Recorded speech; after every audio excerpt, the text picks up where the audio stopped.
Méditation du 30 décembre, le Dieu incomparable. Ô Dieu, qui est semblable à toi? Psaume 71, verset 19, version Nouvelle Bible Second. L'aspect incomparable de Dieu est une de ses qualités qui m'aide le plus à comprendre sa grandeur. Plus que toute autre chose, c'est ce qui fait qu'il est pour nous grand, admirable et infini. C'est aussi ce qui exige de nous d'avoir avec lui une relation différente de toute autre. Comme quelqu'un l'a un jour très bien dit, du genre divin, il n'y en a qu'un. Il ne me reste plus qu'à ajouter Amen. En vertu de son essence et de sa nature, ainsi que de ce qu'il a fait et fait, Dieu est grand et incomparable. Il n'est ni grand pour avoir gagné un concours, ni unique parce qu'un jury s'est réuni pour émettre ce jugement. Dieu est grand et unique parce que nous ne pouvons le connaître au-delà de ce qu'il nous a révélé de lui-même. Sa grandeur devient évidente dans les faits que nous ne puissions l'expliquer, que nous n'ayons rien ni personne avec qui le comparer et que nous ne connaissions pas d'antécédents pour nous aider à avoir une idée de sa manière de faire et de sa raison de le faire.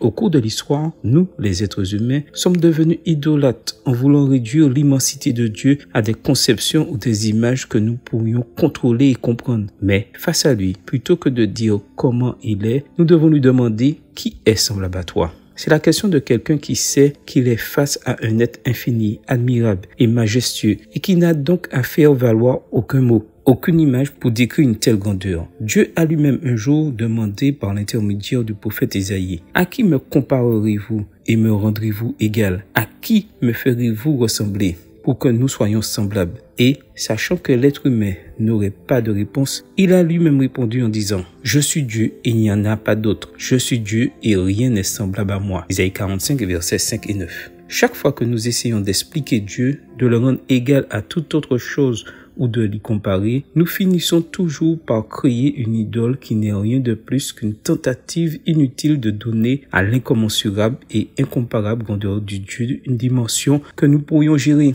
Aujourd'hui et pour toujours, le Seigneur se montre à nous, mais pas pour que nous ayons l'audace de le rendre égal à quelque chose que nous pensons ou connaissons, mais pour que nous l'adorions, le louions, le glorifions, lui rendions grâce et lui donnions notre amour, parce que lui seul en est digne. Amen. Bonne journée à vous et que le Seigneur vous bénisse.